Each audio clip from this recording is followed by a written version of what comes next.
Seja muito bem-vindo, muito bem-vinda a mais um episódio do nosso podcast Pensando Direito. Estamos no nosso segundo episódio e agora, novamente, com mais um egresso, nos dando muito orgulho aqui no nosso podcast, Bernard Cabral, que vem para falar com a gente sobre os tipos de planejamento sucessório, dando continuidade ao episódio 1, né, Daniel? Exatamente. E que orgulho, né? A gente tá saindo na frente, né? A gente tá com vários egressos nossos que estão despontando aí na profissão.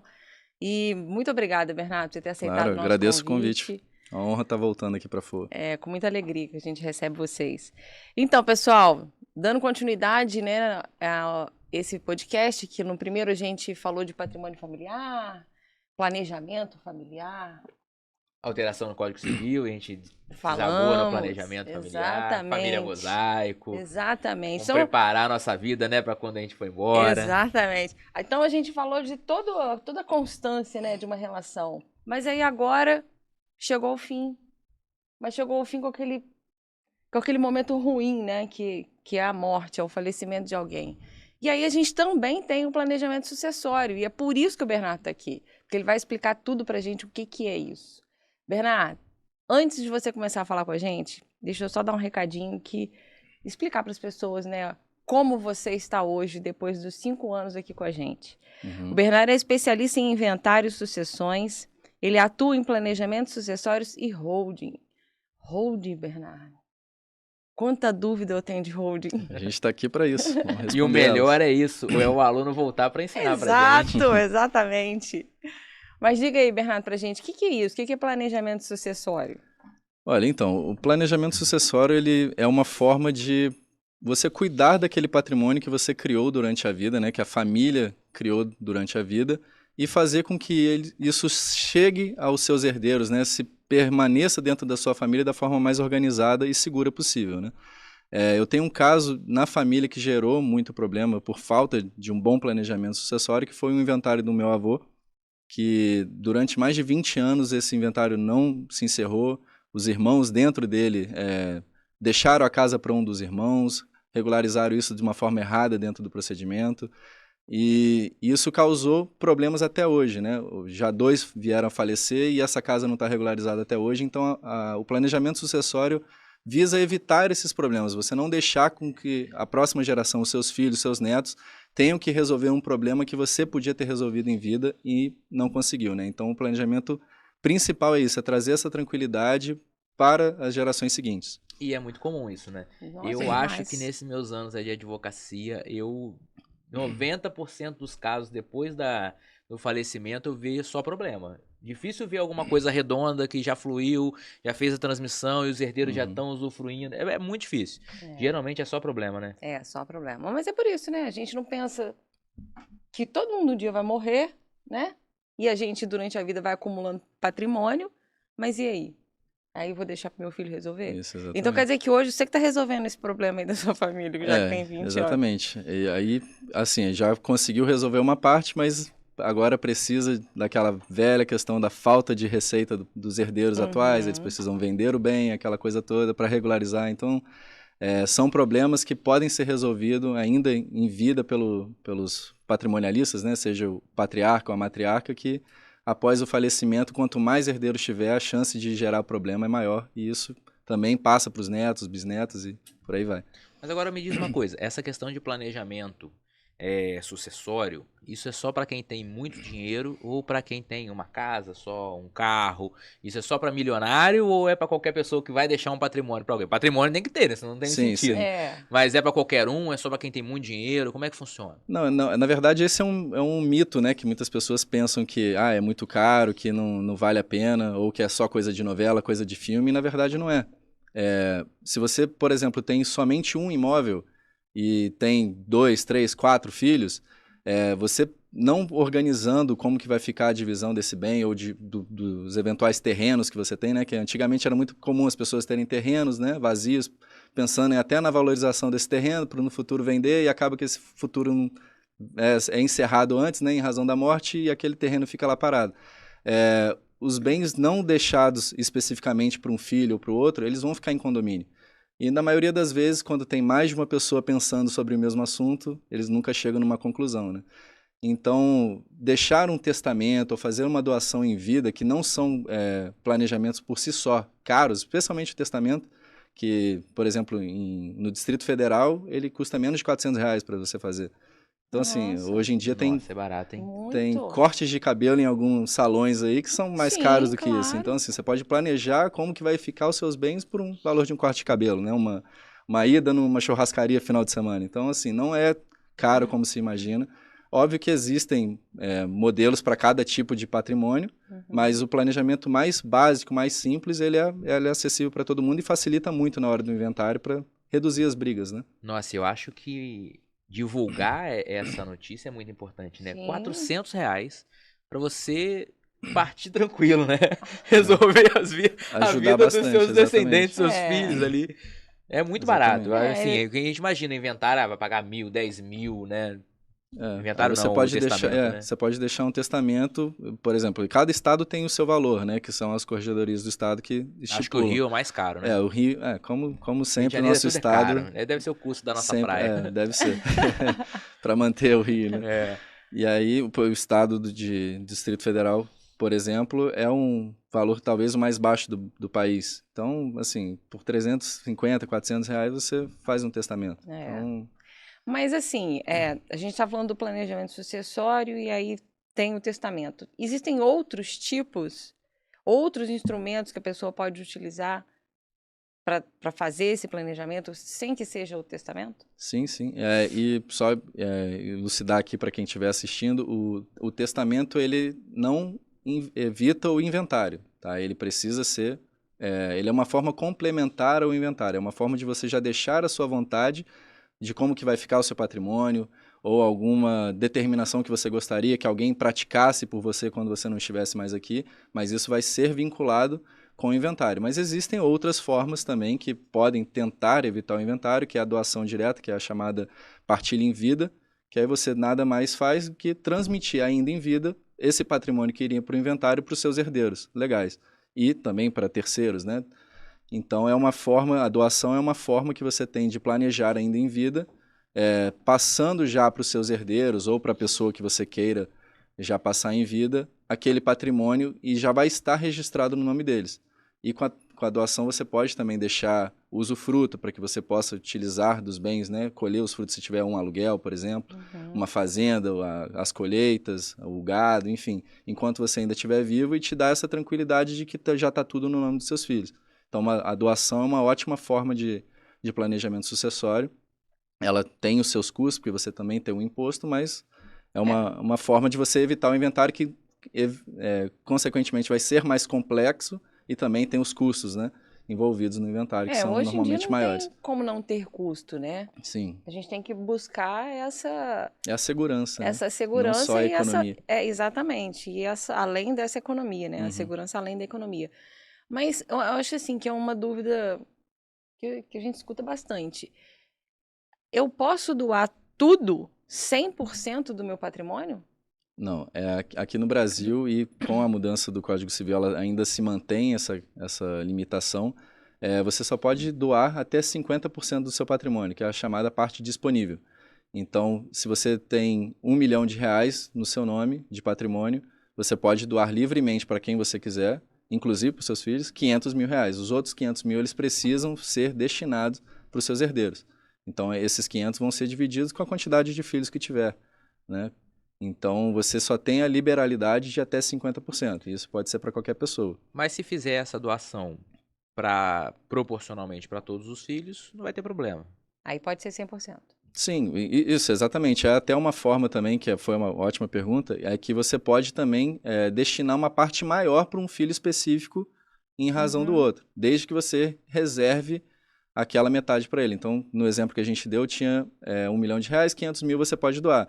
Desde que você reserve 250 mil para cada um, os outros 500 mil você pode dar para um específico, ou dar um pouco mais para um em detrimento do outro, isso não há impedimento nenhum. Você é livre, com os outros 50% você pode doar da forma como você quiser, desde que reserve a parte dos herdeiros. Interessante, porque eu morri, já está tudo resolvido, mas enquanto eu não morri, eu posso estar usando aquele Sim, você patrimônio, pode que é o administrar bem, usufruto. exatamente. Mas tem que tomar um cuidado, tá, Daniele? Ai, meu Deus, Tem que tomar... Antes lá de você vem. fazer isso, você tem que procurar um advogado Sim, especializado igual o Bernardo. exatamente. Porque eu, ó, santo de casa não faz milagre, Não né? faz. Não faz. Não faz. Eu tô passando por esse problema agora.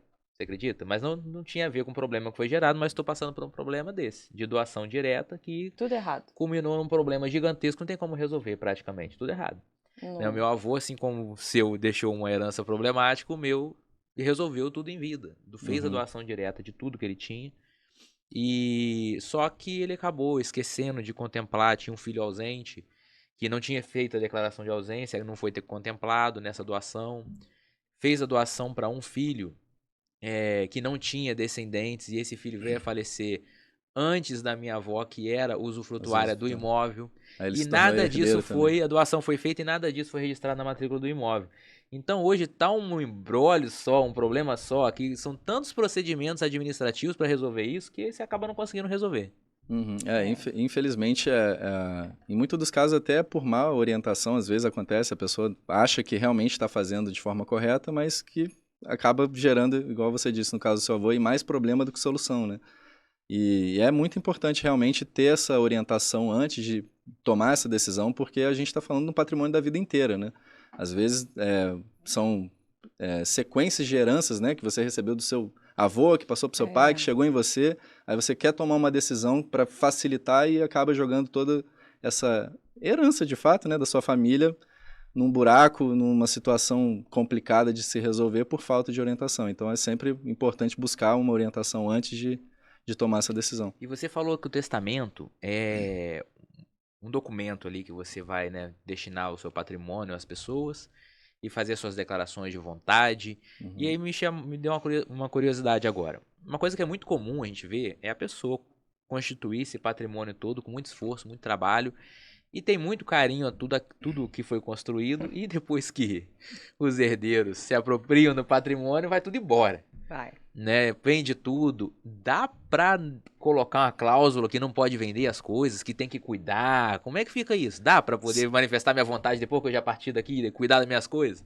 Sim, dá para colocar uma cláusula de inaliabilidade no testamento, também na doação dá para ser feito isso, mas isso tem que ser analisado com carinho antes, como eu falei, orientado, porque às vezes você pensa em proteger o patrimônio, mas também, como você disse, eu já não estou mais aqui. Então, de certa forma, vou estar regulando como o ideal proprietário, né, que agora é meu filho, deve ou não fazer com o patrimônio que é dele, né?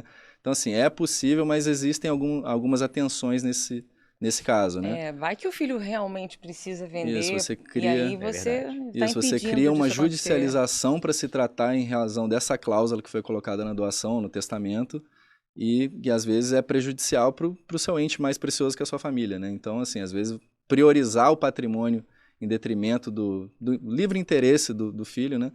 E por isso que tem que ser bem analisado. Mas existem muitos casos do que a pessoa pega, torra tudo, né? E fica morando debaixo da ponte depois, né? Então, exatamente. Mas assim, colocar aqui que não pode alienar, até acho isso que a gente falou, né? É plausível você fazer essa análise.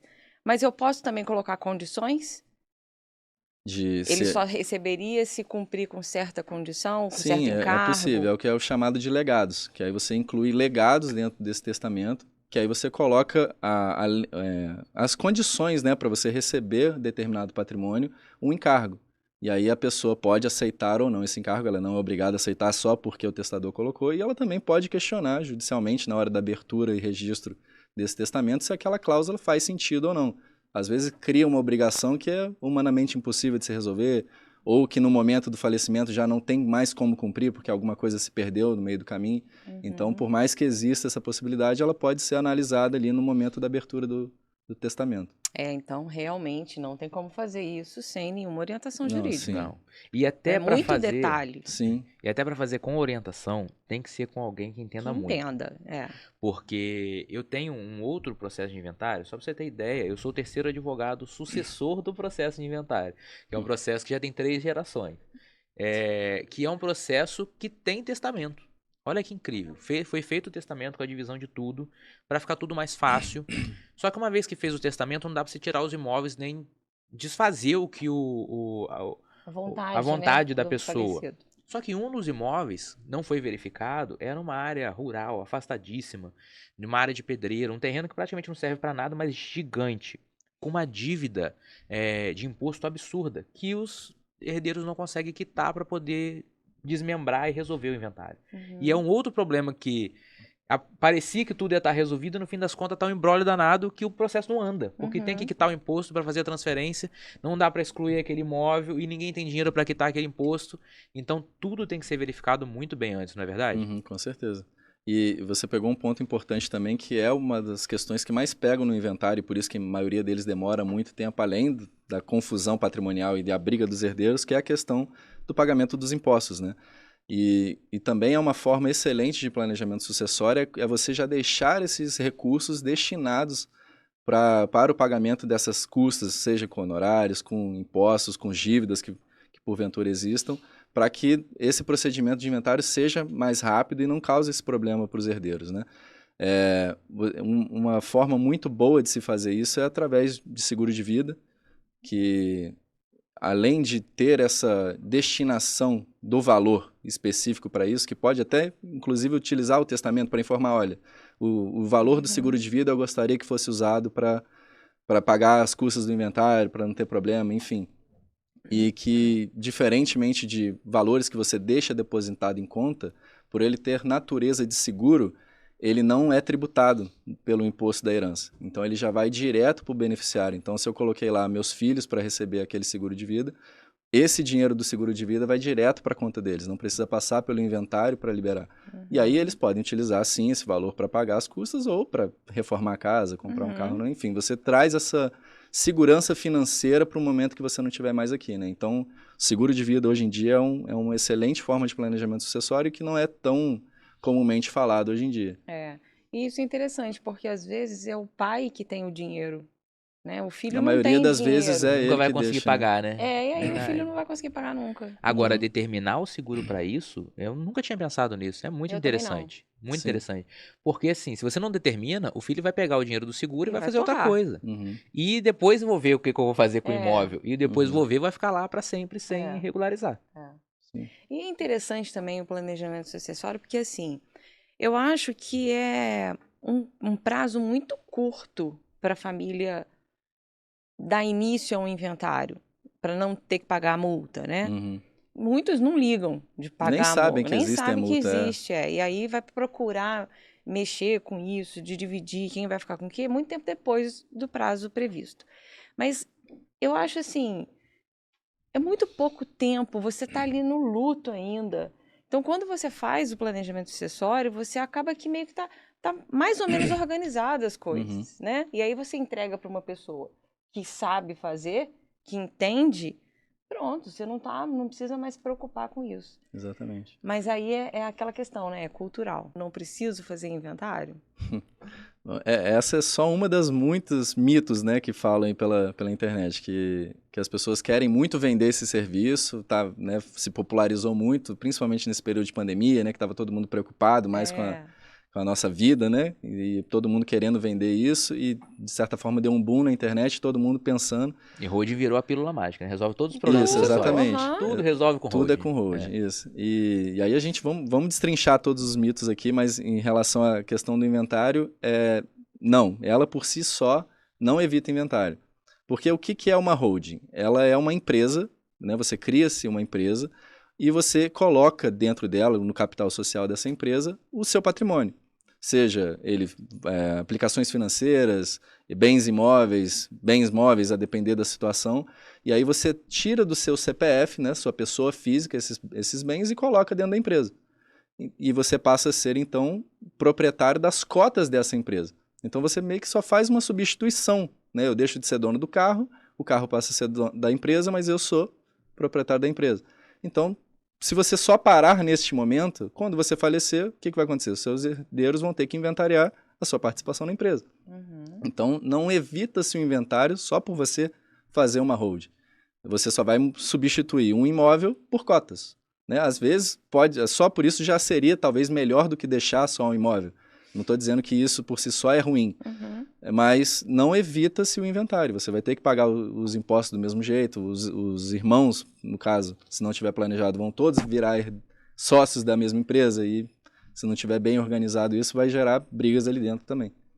Pelo que eu percebi, a confusão é a mesma, né? É. Vai todo mundo herdar tudo, Vai que tá herdar misturado junto, ali. Exatamente. Não resolveu nada pra mim por enquanto. Por enquanto também não, só colocaram o nome bonito. Verdade. E além... vender um serviço, né? Isso, exatamente. Além disso que eu ia complementar, que além do serviço que o profissional que promoveu essa organização da holding cobrou para fazer isso também, você tem custos com o ITBI, quando você coloca os imóveis dentro da empresa, na integralização, que é outro mito, mas a gente chega lá daqui a pouco, que não tem imposto na hora que você coloca os imóveis lá dentro.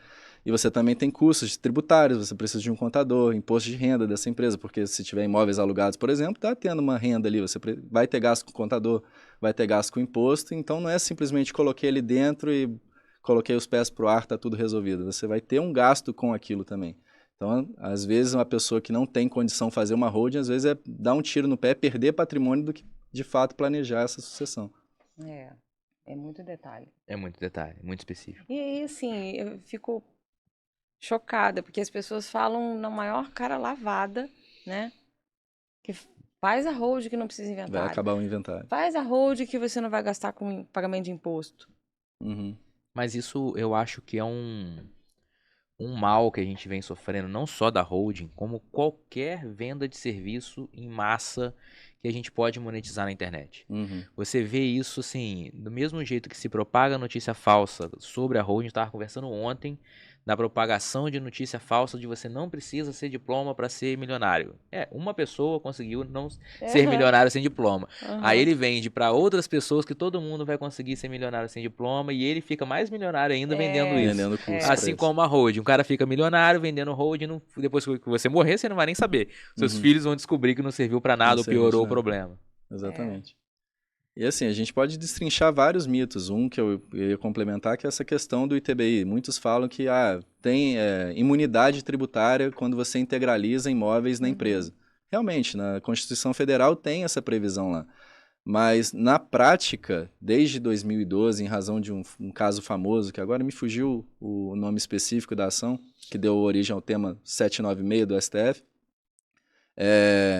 os municípios eles têm cobrado parcialmente o imposto de ITBI ou simplesmente recusa da imunidade, e aí a pessoa precisa ir para a justiça para questionar a constitucionalidade ou não desse tema, e aí além de você já ter pagado o imposto ou entrado na briga, você está pagando honorários, você está pagando custos judiciais, então assim, algo que era para fazer um planejamento, porque te disseram que não pagava imposto, e aí você descobriu na hora ali que paga, e aí como é que você vai resolver? Você tem que ir para a justiça, você tem que pagar. E aí você não recebeu aquele serviço que te venderam, né? Que você não tem pagamento de imposto, que põe os imóveis lá que está tudo certo. E, na verdade, não é bem assim, né? Mas aí, então, qual que é a vantagem de eu optar pela holding? Olha, a holding ela é uma excelente forma de planejamento. Ela talvez seja a mais completa de todas, né? Porque ela aborda vários aspectos. Um dos principais fatores em relação à holding de você colocar é a forma de organização desse patrimônio e administração dele. Porque se você coloca, por exemplo, igual o exemplo que a gente deu antes, se você falece com bens, imóveis, por exemplo, esses bens imóveis vão, na maioria das vezes, ficar em condomínio com os herdeiros, que nem sempre você consegue dividir um para cada um. E aí você vai gerar esses problemas. Tem uma dívida, quem que vai pagar? Eu quero vender, preciso de autorização de todo mundo. Um não quer vender, aí tem que ir para a justiça para dissolver o condomínio. Quando você coloca uma empresa, né, uma organização societária, administrando esse bem, você consegue colocar como que vai funcionar em caso de venda. Vai criar uma cláusula, por maioria dos sócios vai ser autorizada a venda, não vai poder ser por valor menor do que X, vai ter uma avaliação específica Y.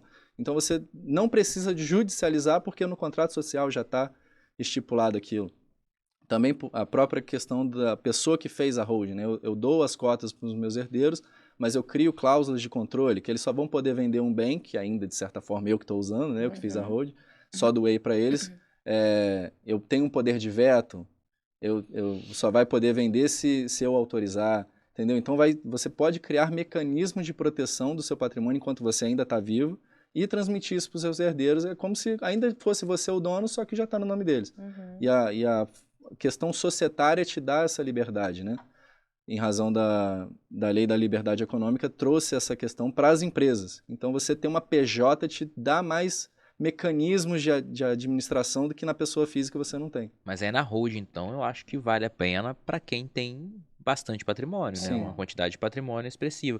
Porque você vê todo dia a pessoa que tem uma casa, um carro, 2 cachorros falando que vai fazer holding. Uhum. Que é o que se vende, né? Porque você não precisa mais do inventário, faz a holding, aí a pessoa vai e faz e tem todos esses... E vira, né? As Essas pessoas coisas. viram especialistas em holding. Assim, as pessoas que não são advogados não entendem nada, viram especialistas em holdings com E vídeos vende pros amigos também. no Instagram. Né? Eu fiz, faz você também. É isso aí. E também é preocupante até essa questão, porque já fui procurado por pessoas que são até humildes, que às vezes nem têm de fato um patrimônio que faria nem às vezes nem sentido. É um imóvel que já está em condomínio com outros vários irmãos e a pessoa está... Não, eu quero fazer, vamos, como é que eu faço e tal. E assim, não é... Só para dizer que tá para você fazendo não o vale que a pena todo mundo fazer, faz. não é aconselhável, às vezes nem tem como fazer, entendeu? E as pessoas ficam presas porque acham que isso é o que vai resolver o problema delas, né? Verdade. Agora, então assim, fez testamento ou não fez testamento, a gente vai ter um inventário. Uhum. Mas se fez testamento, vai ter a manifestação de vontade ali da pessoa que era detentor do patrimônio, né? Mas no fim das contas, enquanto nada se resolve, todo mundo está em condomínio do patrimônio todo, né? Durante o inventário. Todo mundo está em Isso. condomínio. Agora, uma dúvida que muitas pessoas têm. Enquanto está em condomínio, como é que fica isso? As pessoas podem usar, pode alugar, pode emprestar. Como é que fica esse patrimônio enquanto nada se resolve, que é a maioria dos casos, né? Porque as pessoas não fazem as coisas direitas, fica anos sem se resolver nada. Esse patrimônio fica como? Quem cuida? Né? Alguém pode alugar, não pode alugar. Se alugar, tem que dar dinheiro para alguém. Como é que funciona isso aí? Uhum. Assim, nesse ponto tem dois casos ainda, né? Quando você abre o inventário ou quando você nem abre o inventário, né? Às vezes Verdade. o pai morreu, tá todo mundo ali, Uhum. o terreno é nosso, vamos usando. Vai tocando. Isso, e aí quando vai dar algum problema que vai querer fazer o inventário. Mas vamos supor que a pessoa foi um mínimo diligente e tentou abrir o inventário. Enquanto o enquanto o inventário está em seu curso, vai ser nomeado um inventariante, que ele vai ficar responsável pela administração desse patrimônio que foi deixado pelo falecido, e a dele fica a cargo de prestar contas. Então, por exemplo, se existem bens alugados, ele precisa notificar a pessoa que está alugando para depositar os valores em conta judicial, ou se ele for receber, que ele mesmo deposite na conta, até para pagar os custos do inventário, eventuais despesas de manutenção de alguns outros bens. Um carro quebrou, precisa fazer a manutenção daquele carro. E um dos problemas muito grandes é especialmente em relação ao imóvel, que como todos os bens do falecido passam no momento da morte automaticamente para os seus herdeiros, né? Todos passam a ser donos sobre o mesmo bem. E às vezes um se acha mais dono porque ele já mora lá. Só que ele tem que lembrar que aquele imóvel também é de todo mundo, né? Então, assim, aí geram-se essas questões. A casa é minha, eu resido, mas eu também não posso fazer uma reforma ou querer demolir ou fazer uma mudança na fachada da casa sem autorização dos demais, porque a casa não é só sua. E muitas das vezes as pessoas esquecem, isso gera brigas, e esse inventário se prolonga. Então, são esses cuidados que tem que ter. Lembrar que não é só seu. E outra coisa que eu acho importante, às vezes todo mundo até concorda, né? No caso mais comum, né? E as pessoas não fazem inventário, a família até concorda, mas não tem inventário, não tem registro, aí a pessoa vai morando e vai ficando e faz uma reforminha. Eu vejo dois problemas nisso, né? E lá pra frente, será que eles vão cumprir o combinado? Se não cumprir, como é que fica isso? Essa pessoa fica com a casa?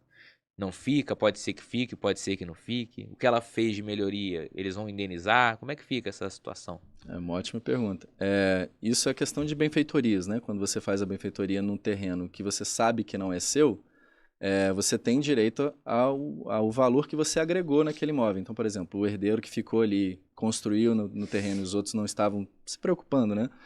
E aí, lá na frente, veio abrir um inventário. Esse valor que ele gastou, que valorizou o bem, ele tem direito a receber, desde que comprovado, né, o valor que ele gastou. Mas uma coisa que muitas das vezes que acontece e as pessoas não fazem é, literalmente, igual você disse, deixar para lá, passa-se 10, 15, 20 anos e está aquele irmão morando lá. E aí, nesses casos, essa pessoa pode, inclusive, ficar com o bem para ela através de uma uso capião.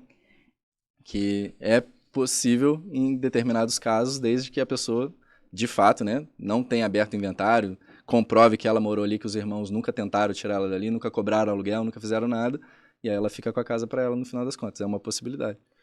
Olha, é uma possibilidade, eu entendo, né? Que a lei dá essa possibilidade, mas vamos lá. Dani está Eu revoltadíssima fico com esse muito tema. revoltada com Vai. algumas coisas. Porque olha só, beleza, meu pai morreu, tá? Todos os irmãos e a minha mãe têm direito ao patrimônio que ele deixou, ok. E ninguém tá brigando por causa disso. E aí eu moro na casa, tá? E meus outros irmãos não usam essa casa, eu tô morando. Eu tô morando, não tô pagando aluguel, tô fazendo nada, não tô contribuindo com nada. Fiz lá uma obrinha ou outra para conservar o patrimônio, ok. E aí depois eu ainda vou ter a cara de pau de falar, não, eu tô aqui há 20 anos, eu tô aqui há 15 anos, 10 anos, sei lá quantos anos, e a agora casa é minha. vocês nunca me cobraram nada, vocês nunca pediram para eu sair, e agora a casa é minha? Eu não pedi pra você ser porque você é minha irmã e meu irmão. E sabe? Então, assim, eu acho muito absurdo isso. É uma linha muito tênue, né? Vai muito de caso a caso, né? Exatamente. E é aquilo também, né? A gente só conhece parente depois que morre. É igual, Parente, marido, igual marido. esposa. Marido você pode divorciar e parente quando alguém morre. Mas assim, sei lá, eu não acho isso ético, sabe? Mas é muito comum.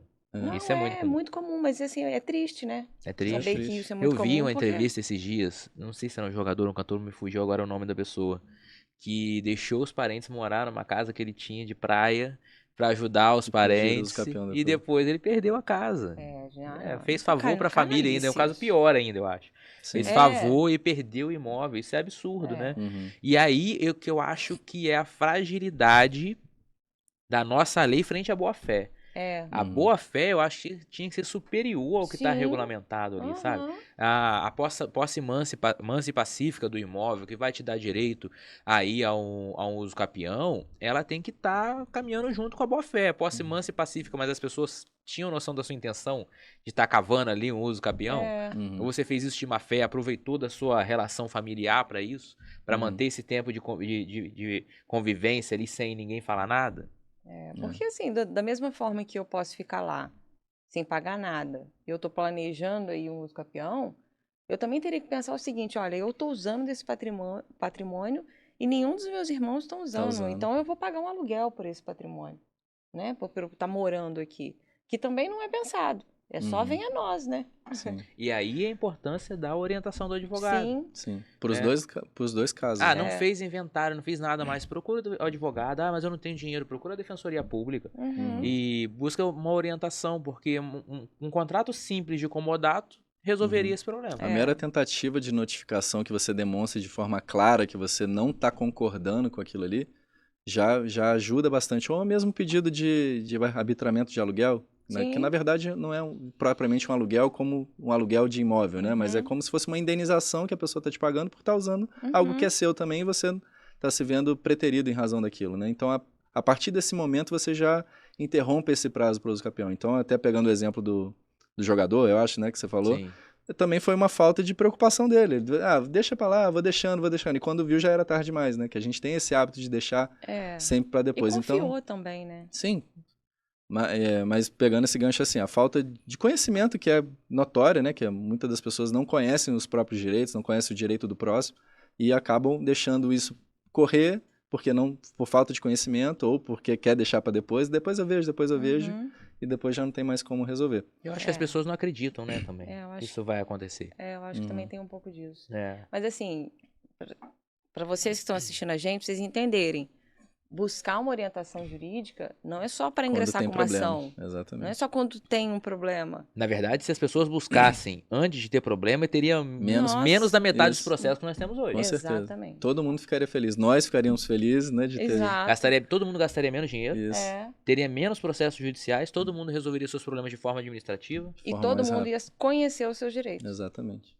A orientação prévia é o ideal, né? O extrajudicial deveria ser o caminho, né? Infelizmente a gente vê essa E sabe uma coisa questão que eu de fico... deixar o problema acontecer para querer resolver. E além disso, sabe uma coisa que me chama muita atenção? Que eu fico abismado com a inocência das pessoas. Qualquer pessoa que tem um problema que você encontra pela rua, ela fala, vou botar na justiça. Qualquer pessoa, vou botar na justiça. Não, eu vou processar. Como se a justiça fosse decidir o que ela quer. Uhum. A justiça, o juiz, ele é uma pessoa que não te conhece, que não conhece a parte que você está processando, a parte contrária, que não conhece a fundo o seu problema, que vai decidir pelo que todo mundo está apresentando. Ou seja, a chance dele decidir uma coisa que seja Você ruim para não os quer. dois, É. que é o que você não quer, é muito grande. E as pessoas têm essa inocência, eu vou processar, e vai sair prejudicado. Quando as Exatamente. pessoas sentam em conversa e resolvem os seus problemas, todo mundo ganha. Mas as pessoas não querem fazer isso. Reduz o tempo do problema e acaba com o problema no final das contas. Pois é. Gasta menos dinheiro. Gasta menos dinheiro. Exatamente. Agora, falando em problema, deixa eu aumentar o tamanho do problema. Né? Estamos falando de inventário, falamos dessa relação de uso capião. Agora, aumentando o problema, não tendo inventário, né? A gente já falou. Mas agora, se o patrimônio não tem registro, eu devo fazer inventário, eu não devo, não tem como, porque é uma realidade grande do Brasil. A gente tem muitas áreas de posse, muitas áreas que não tem documentação, né? Próximo da gente aqui, Pinheiral, nós temos uma cidade inteira praticamente acho que mais de sem... 70% dos imóveis do Brasil não são registrados. Pois é, aí eu tenho um patrimônio que eu herdei, mas não tem registro, o que que eu faço com esse negócio? Faço inventário, não faço? Essa é uma questão muito comum, igual você falou, e não existe uma resposta certa, isso vai sempre depender de caso ao caso. Mas já é possível fazer inventário de posse. O STJ já decidiu há uns anos atrás que é possível, mesmo pela falta de documentação, mesmo um contrato que comprove que aquilo ali era do falecido de fato. E muitas das vezes, mesmo que o imóvel não esteja registrado no cartório, ele tem um IPTU, ele tem um ITR. Então você consegue dar características individuais para aquele imóvel. E aí você pode levar ele sim para o inventário e se fazer a partilha dele de forma comum, como se fosse um imóvel registrado. A única questão é que depois da finalização desse inventário, você vai precisar tomar medidas para fazer essa regularização. Seja uma adjudicação compulsória, seja uma própria uso capião, ou é mesmo uma questão de desmembramento de um terreno maior. E aí o caminho que vai ser seguido vai depender do caso a caso, mas é possível sim levar esse bem para inventário.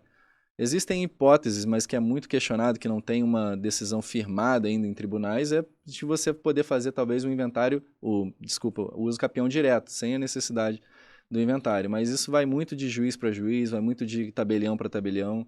Então, assim, eu não oriento a dizer que não, tá todo mundo de acordo, né? Faz uso capião. Não, sempre pense que o uso capião é o último caminho.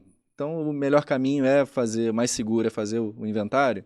Faz o mais seguro. Às vezes a economia tributária vai te gerar uma dor de cabeça, uma briga de família, gastos com outras coisas que, às vezes, pagar um imposto e ter paz, às vezes é melhor do que tentar resolver. No final das contas, você pode gastar até mais do que ter pago o imposto. Sim. Porque se você não conseguir lá na frente, você volta ao início de novo, né? É isso aí. Agora, Bernardo, então, os tipos de planejamento sucessório a gente pode fazer pelo inventário, pelo testamento, pela doação, pela holding. Isso. Existe alguma outra possibilidade? Tem, como eu disse, também o seguro de vida, né, que é uma forma. Outra forma também que é muito boa, que se assemelha muito ao seguro de vida, que teve uma decisão recente agora do STF decidindo pela inconstitucionalidade, que é os planos de previdência privada, que o STF decidiu esse ano ainda, no tema 1214, que é inconstitucional a cobrança do imposto de TCMD, que é o imposto da herança, quando se tem recursos dentro de uma previdência privada. Então, se você fez uma previdência privada visando receber esses valores em vida, né? E, porventura, você veio a falecer, esse saldo que ficou lá, ele tem uma natureza igual ao do seguro de vida. Ela pode ser destinada aos beneficiários de forma direta e aí não é necessário se fazer o inventário desse seguro de vida, o que dá essa liquidez para os herdeiros, né? Então, é uma forma, além de você planejar o seu recebimento, né, no futuro, né? Porque a gente sabe que hoje em dia previdência pública, além de ser longa, né, nem sempre o retorno financeiro é o que você gostaria, né? E você faz essa forma de planejamento para você receber e caso você venha falecer, você já sabe que seus herdeiros estão seguros, né? Mas aí você falou em receber de forma direta, que né, não precisa judicializar. Seria isso? Ou seja, eu vou direto ao banco e consigo receber? Exatamente. Essa que é uma ótima pergunta. Atualmente ainda, os bancos ou as instituições que fazem esse serviço, eles ainda estão preocupados se essa decisão da STF se aplica de fato ou não. Então, provavelmente eles vão querer segurar esse dinheiro e aí você pode pedir um mandado de segurança para eles liberarem ou dentro do inventário pedir uma autorização para levantar com base na decisão da STF, porque a decisão vincula só o judiciário, ela não vincula o restante dos órgãos, né? Então, você pode pedir, caso eles já informem, olha, eu vou segurar o valor do imposto aqui porque eles são responsáveis tributários, né? Se você não pagar, eles que têm que pagar. Então, olha, me traz a guia paga aqui que eu libero. Então, você vai acabar precisando de um mandado de segurança ou uma decisão judicial autorizando o banco a te liberar esses valores. Não é assim, eu vou lá e já recebo, tem esse risco. Pode ter esse risco. Sim.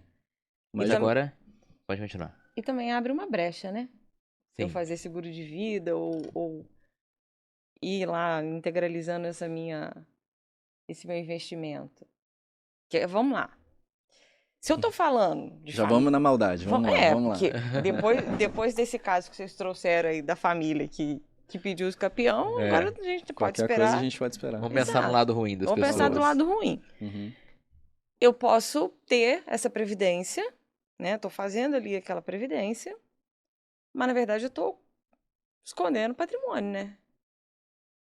Sim. Pode ser. É uma possibilidade e é muito provável que algumas pessoas pensem ou já façam até isso. Mas uma coisa que eu alerto, né? Principalmente o estado do Rio, né? E entre os outros estados da federação. O estado não é bobo. Ele quer ao máximo receber. Então ele vai investigar. A decisão diz que eles não podem cobrar mais. Mas eles vão investigar mais a fundo ainda para saber se tem alguma irregularidade. Porque, por exemplo, no exemplo que você deu, eu quero omitir um patrimônio aqui. Mas explica pra gente, como que ele vai esconder esse patrimônio na previdência privada? Pra gente entender. Isso, como que funciona? Ele é um contrato que você vai fazendo depósitos dentro dele durante um período de tempo e quando você completa esse período de tempo, você pode ir sacando ele mensalmente ou receber o valor de uma forma direta, né? Saca tudo e você vai usando da forma como você quiser. Uma forma que as pessoas poderiam utilizar isso até com base na decisão da STF que diz que não se cobra mais imposto nisso, é eu ir juntando os valores durante a vida e quando eu já estou mais velhinho, já não sei quanto tempo eu vou durar mais aqui, eu vou e dou uma pancada de dinheiro lá dentro, faço essa previdência e aí no meio do caminho eu venho a falecer, por conta da idade mesmo. Olha, num caso assim, uma pessoa de 80 anos começar a pensar na sua previdência privada com 80 anos, eu acho que... Ou seja, não dá para fazer uma sucessão por aí. Vou vender tudo e vou colocar vender tudo lá dentro. E colocar na previdência. Era uma forma de fazer uma sucessão de graça. Num caso desse, é óbvio que a Fazenda Estadual ela vai falar, olha, peraí, isso aqui tá com claros indícios de fraude. Então, de 0 a milhões. Isso, afasta-se essa decisão, porque nesse caso específico aqui não dá para usar. Então não é que agora que não pago imposto, eu posso fazer o que eu quiser. Tem também que ter essa orientação até para evitar o problema. Só quem é rico que pensa nessas coisas. Exatamente. Você foi pensar nisso. Não, eu fui pensar nisso porque assim, vou começar a vender as coloca coisas que a gente tudo lá tem, dentro. Eu vou colocar lá. E meus filhos não vão pagar imposto. Não é tão simples assim. Não é tão simples. Tem até para fazer. Não é bagunçado assim. Até para tentar achar brechas, você tem que estar bem orientado. Não pode fazer de qualquer jeito. Agora, você falou que o seguro de vida é uma forma de planejamento sucessório. Eu acho que é planejamento mesmo, porque quanto antes você começa a pagar, mais barato fica, né? Então é realmente um planejamento. Mas já que a gente está pensando na maldade das pessoas, vou fazer um seguro de vida como planejamento sucessório, mas não vou contar para ninguém. Porque vai, né, que alguém fica desejando a minha morte para receber esse dinheiro. É possível. Mas se eu faço isso, como que as pessoas vão descobrir que eu tenho esse seguro? Não descobre, divide, não divide? Como é que funciona isso? Então, normalmente, quando essas empresas elas são notificadas do falecimento, como já existe um rol dos beneficiários, ela costuma entrar em contato com essas pessoas para informar que existe esse crédito a se receber. E também, através de pesquisas judiciais, né, pode-se encontrar, porque é um valor que está vinculado a um ente financeiro, né? Então, esses valores vão chegar aos beneficiários. Não é um valor que vai ficar lá parado que eu vou ter que descobrir que o beneficiário está lá. Até por conta disso mesmo. Às vezes a pessoa não quer dizer. Então, se a instituição não avisar... Porque a instituição pode ficar quieta, né? Ó, ninguém pediu esse seguro aqui, eu sei que morreu. Mas ninguém me pediu, eu vou ficar quieta.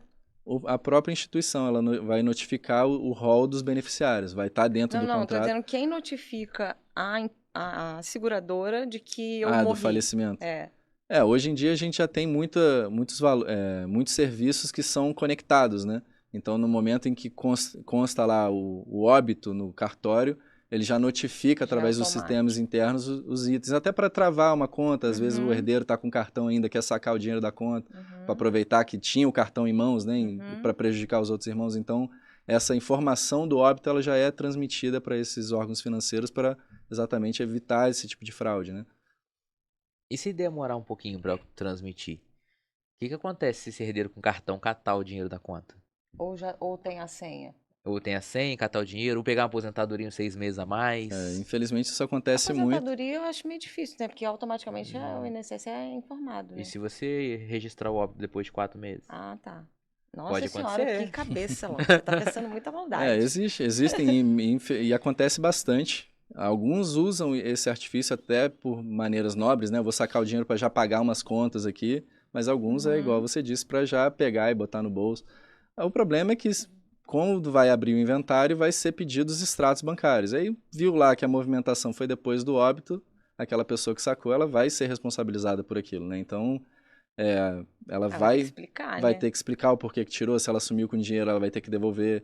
Então, assim, gera um problema para essa pessoa. Ela pode ter esse benefício inicial ali, mas depois o problema vem grande para ela. Então, não... Mas a gente vê muito também, é muito comum, teve até um caso no Rio agora que as pessoas foram presas. Mas não presas pelo ato do que ela estava fazendo, mas porque elas suspeitaram dela pela atitude de fazer a compra. Aí foram investigar, elas estavam comprando com o cartão da tia falecida que recebeu a pensão depois que tinha falecido. E aí, como é que fica esse negócio? Porque aí não é nem o dinheiro do inventário, né? O dinheiro que era nem era para estar lá. Nem era para partilhar, era o dinheiro do Estado. Como é que funciona? Tem que devolver? É crime? Nesse caso, o próprio Estado vai fazer esse pedido, né? Verificado que houve essa utilização errada, né? Porque houve essa falha interna de ter permitido que a conta fosse movimentada. Exatamente. Mas vai ocorrer o mesmo fato. Descobriu quem foi, eles vão pedir essa restituição dos valores. Vai arrumar problema pra cabeça. Isso, vai arrumar problema. Exatamente. Às vezes até criminal. E agora, a gente estava falando do seguro. Você me disse que no inventário, no testamento, eu só posso dispor de 50% do que eu tenho. Mas no seguro eu posso beneficiar um filho só? Ou tenho que partilhar igual? Inclusive, você pode colocar para um filho específico e para qualquer pessoa que você queira. Não tem vinculação com legítima o seguro de vida. A única coisa que você tem que tomar cuidado ao fazer um seguro de vida é para você evitar uma clara fraude, como deu o exemplo. Eu vendi tudo que eu tinha, coloquei tudo dentro do coelho e dei para um filho só. Nesse caso, é óbvio que eu estou ferindo a legítima dos outros por vontade própria. Mas agora, se eles receberam um valor, mesmo que seja muito inferior ao que o beneficiário, mas eles receberam, eu garanti alguma coisa para eles, mas por opção minha, ainda em vida, né? Porque em questão de vender, aplicar, eu posso fazer com 100% do meu patrimônio, eu só não posso doar 100%, mas eu posso gastar tudo em vida. Meus filhos não têm como me impedir de gastar tudo que eu tenho, né? Que seria a questão do pacta corvina, né? Herança de pessoa viva. Então eu não posso impedir meu pai de gastar o dinheiro que ele tem. Então eu posso vender tudo, colocar ali dentro, mas desde que eu garanta um mínimo ali para os meus herdeiros. Aí nesse caso, acho que é razoável que esse seguro seja válido. Mas agora, se eu claramente prejudiquei uns herdeiros em detrimento do outro, eles vão poder questionar isso judicialmente, claro. Então esse entendimento também vale para o exemplo que se eu não tenho nada, não deixei nada de patrimônio, não tenho casa, não tenho carro, não tenho nada. Eu sempre vivi de aluguel e o meu salário eu pegava todo mês um pouquinho e depositava ali nessa seguradora. Só que eu só indiquei um filho. Ainda assim, esse filho vai receber tudo. Não, nesse caso eu acho que é razoável os outros herdeiros falarem, olha, ele tinha tudo, mas olha, ele não guardou nada pra gente, só beneficiou um filho, ele feriu a nossa legítima. É um assunto que pode sim ir pro judiciário e tem fundamento pros dois lados, né? A gente pega a questão da herança de pessoa viva e que quis deixar o seguro de vida. O seguro de vida você pode deixar para um beneficiário só, mas também tem o outro lado da moeda, né? Que ele, obviamente, tirou todo o seu patrimônio e deu para um só e não para os outros. Então, assim, é questionamento judicial mesmo e não tem jeito. Não existe fórmula de bolo certa, né? É um cobertor curto. Se você cobre o pé, você tira da cabeça. Se você cobre a cabeça, o pé fica aparecendo. Então, o planejamento sucessório é isso. Você tenta organizar ao máximo os interesses da pessoa, mas você vai pagar mais imposto num caso, você vai prejudicar um herdeiro no outro, vai sempre ter alguma coisa que não vai ser 100%, não é inevitável. Nem milagroso. Isso. Então, não existe milagre. Não é... Mas aí você falou uma coisa que me chamou a atenção. A Dani plantou a semente da maldade em mim. Eu não posso doar 100% do meu patrimônio, estou impedido, tenho que reservar 50% dos meus filhos, mas eu posso vender, né? Eu posso me desfazer de tudo. E eu não posso vender tudo para um filho? Então, você pode vender, só que a gente tem aquela limitação de quando é venda da autorização dos outros irmãos. Então, assim, se eles por si só autorizam você, pai, vender para o irmão deles, aí nesse caso eles não podem questionar lá na frente porque eles deram a Então, para autorização vender para o dele. filho, os irmãos têm que Isso, eles têm autorizar. que autorizar, exatamente. Então eu posso fazer o seguinte: posso vender para Dani, minha amiga, muito minha amiga, e ela vender para meu filho. O que você acha? Sim, é uma forma também. Funciona ou não funciona? Que ardiloso. Isso existe muito. Inclusive com questão de holding em empresas, isso é muito comum, que são os laranjas, né? Você coloca no nome de um e aquele um vende, até para não gerar aquela transmissão CPF para CPF. Só que se você está dando para a Dani, mas a Dani só é um intermediário para chegar no seu filho, isso nada mais é também do que uma doação. E se você for fiscalizado pelo Estado... uma simulação também. Isso, uma simulação. Então, esse evento não vai dar certo e o Estado vai falar, não, tudo bem, você pagou o ITB e agora paga o ITCD. Porque isso aí foi uma doação. Você só usou aquilo ali como uma forma de me burlar, então me paga. E aí lá na frente você vai pagar isso. Eu não sou bobo nem nada e descobri. Exatamente. O Estado vai falar para você. Isso, exatamente. O Estado vai estar sempre em cima, ele quer receber o imposto, né? A máquina pública precisa do imposto para funcionar. Então, ela vai fiscalizar ao máximo, principalmente em questões grandes, né, que envolvem valores maiores, eles vão estar atentos a isso. Então é um risco. Mas além da questão do imposto, se os meus outros filhos descobrirem, consegue anular essa venda para buscar esse patrimônio? Se ficar, como eu disse, judicialmente. Você vai mostrar que houve uma simulação e que aquilo de fato foi uma venda sua para o seu filho. E eles também não anuíram, e aí vai pegar vários ramos do direito aí, né? E buscar a anulação desse serviço. É como eu disse, não tem uma solução cada correta. caso é um caso, né? Eu quero evitar o imposto, o cobertor curto. Eu vou usar o laranja para transmitir. Só que o cobertor curto, posso ser fiscalizado e ter que pagar mais ainda depois. Então, assim, não tem jeito, não tem fórmula mágica. É caso a caso. E a partir disso que a gente vai trabalhando e organizando para cada família, né? Que cada caso... fórmula é procurar um profissional que entende... Essa é a fórmula certa. Isso aí. Não tem fórmula mágica, mas tem fórmula certa. Tem fórmula certa. Procurar um profissional que entende do assunto e aí dentro da situação da sua família, ele vai organizar da melhor forma, né? Para que todo mundo saia satisfeito de forma rápida e a forma menos custosa. Sim, exatamente. Isso só para complementar, as formas de planejamento aqui não quer dizer que você escolhe uma em detrimento da outra. Várias podem ser usadas em conjunto. Por exemplo, você pode fazer uma holding e fazer um testamento.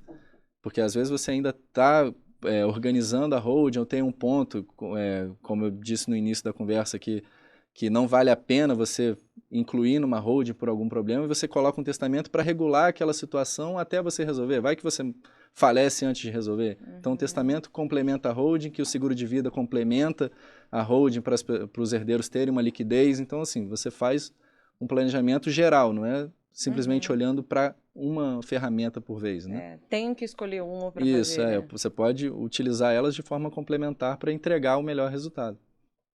É muita pergunta, é muita dúvida. É muita coisa. É muita coisa. Mas assim como nós falamos no episódio anterior, que o planejamento familiar, né, era um ato de amor, de cuidado, o planejamento sucessório também. Sim. Porque eu vou resolver a vida ali dos meus filhos, dos meus herdeiros. Se durante a vida inteira eu me preocupei com os meus filhos, com o meu cônjuge, eu também quero partir despreocupado e deixar a casa organizada para eles, né? É muito interessante e, assim, eu acho que a gente precisa conversar mais sobre esses assuntos, até para as pessoas compreenderem, né? Que existe essa possibilidade, quais são as possibilidades. E é o que a gente falou da última vez, né? Que a gente esteve aqui conversando. Vocês que estão assistindo a gente, deixa aí perguntas pra gente, dúvidas, que a gente vai esclarecendo à medida que a gente vai chamando os nossos convidados aqui. E se você tem dúvidas sobre esse episódio 2, sobre algum tema que foi debatido aqui, coloca aí, comenta aí pra gente. Com certeza. É isso. Então, só agradecer nosso convidado mais que especial. Muitíssimo Obrigado pelo obrigado, convite. Bernardo. Espero ter respondido as dúvidas, principalmente a questão da hold, Com né, que é muito certeza. falado.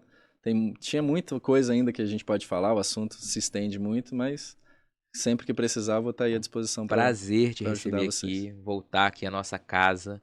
E para finalizar, não posso deixar você ir embora sem que você deixe um recado para quem está assistindo a gente sobre o seu trabalho, sobre planejamento sucessório, qual a principal informação que você quer passar para quem está assistindo a gente. Então, gente, como foi falado aqui, eu acho que a principal questão é se orientar antes de tomar as decisões. Você planejar e cuidar do seu patrimônio com atenção e carinho é o principal objetivo dessa nossa conversa aqui. Não deixar que aquilo que você batalhou a vida inteira para construir seja perdido por uma falta de ação sua enquanto você ainda podia fazer. Não deixe para os seus filhos resolver um problema que você poderia resolver ainda. Então, o meu principal aviso, meu principal alerta e orientação seria essa. E para os alunos do Unifoa, se especializem, porque, como já foi falado aqui, muita gente não sabe, e quanto mais gente souber, menos problema a gente vai ter, e todo mundo sai ganhando com a nossa advocacia.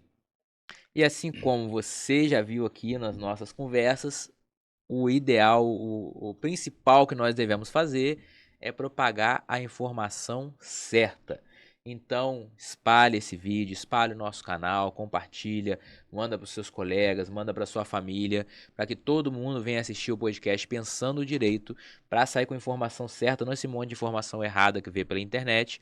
E se você tem sugestão de tema, dúvida, sugestão de participante, manda lá para direito@foa.org.br, que a gente vai ter um prazer de ler todos os e-mails e trazer os convidados aí sugeridos. A gente tá sempre evoluindo aqui no nosso podcast. É isso aí. E o Bernardo vai voltar ainda, né? Com certeza. A gente ainda vai explicar muita holding Vamos pra voltar, gente. com certeza. Pode deixar. Obrigada, pessoal, pela presença de vocês. Até o próximo episódio.